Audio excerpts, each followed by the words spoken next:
Have you learnt any new skills recently? Last Friday we were in contact with friends and Louise was telling us about her potatoes. 3 potatoes that she had planted for the first time ever. She'd never planted potatoes before. Which way do they go in? Another friend asked, over Zoom, of course.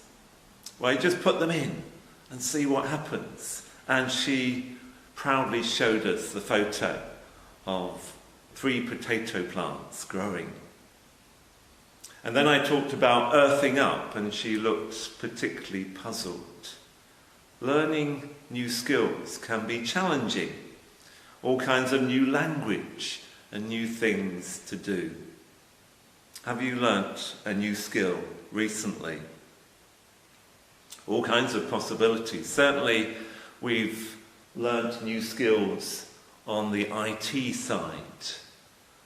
The word Zoom meant a lolly to me in the past, but all new to me now, or not so new, learning that skill. And YouTube, films, and all the rest. Maybe someone among you has learnt to cycle, or to cycle again recently, or how to make a mask. I know Rosie has been busy making masks for lots of people.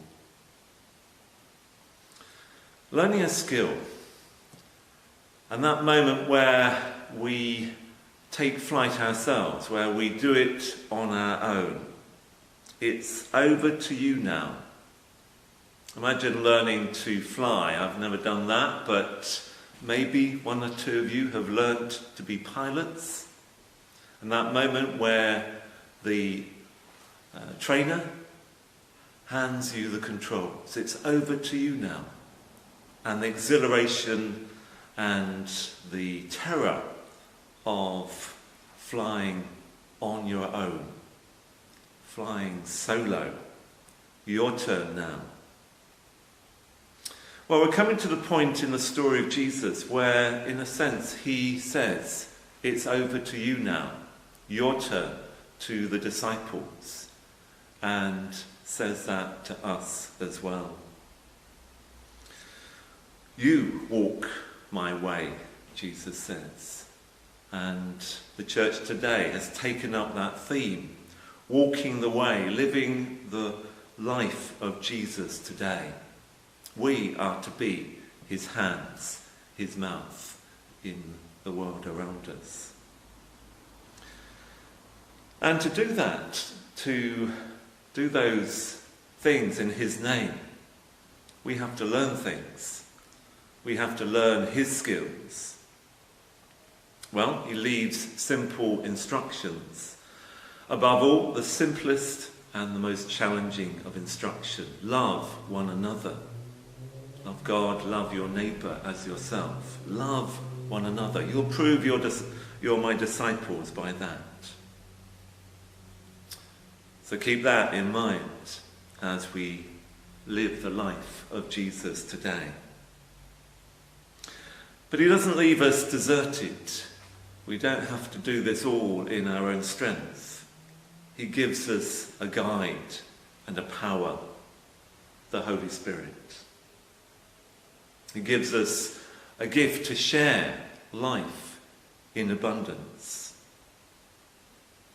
He gives us companions along the way, maybe separated at this time, but we are one body, one family, one household, one church. And when it's all a bit too much, we turn to him on a hope and a prayer. And he gives us that prayer, that great prayer, our Father in heaven. Hallowed be your name. Your kingdom come. Your will be done. We're invited in the next couple of weeks to join in a global wave of prayer. Something that's called Thy Kingdom Come, picking up from that prayer of Jesus. It's now being used across the globe. Christians praying for others that they may know the love of Jesus for themselves. In the Bourne End and Reuben area, the churches are coming together for 36 hours of prayer during that time. And the churches in Wycombe are beginning and ending that time with a shared video from the key leaders of the churches. So share in that prayer as we learn the skills of Jesus and as we walk his way today.